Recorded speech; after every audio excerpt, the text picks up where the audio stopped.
नमस्कार मित्रांनो, मी आपला डेंटिस्ट डॉक्टर सागर मापारे. मला ना आता जवळजवळ 25 वर्षाचं एक दंतशास्त्रामधलं आयुष्य हे मी घालवलेलं आहे आतापर्यंत. 1999ला मी BDS झालो आहे, त्याच्यानंतर MDS आणि इथंच राहतोय नांदेडमध्ये. वडील पण इथंच राहत आहेत, डॉक्टर अर्जुन मापारे त्वचारोग तज्ज्ञ जे आहेत, आणि त्यांनी पण नांदेडला मोठी सेवा दिलेली आहे.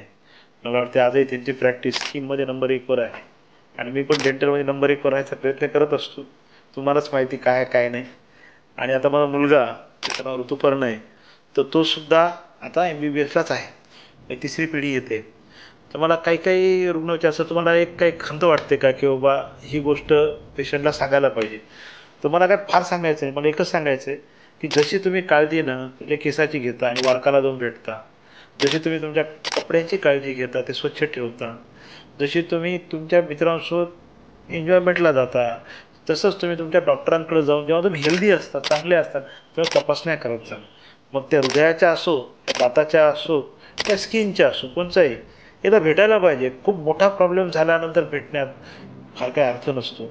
तर तुम्ही काळजी घ्यायची आहे आणि डॉक्टरांच्या संपर्कात राहायचं आहे आणि हेल्दी असतानाच चेकअप करायचं आहे. दाताची समस्या आली की मापारे डेंटल हॉस्पिटलचं नेहमी आठवण काढायची आहे आणि त्याच्यासाठी निराकरण करून घेण्यासाठी मापारे डेंटल हॉस्पिटलला भेटायचं आहे.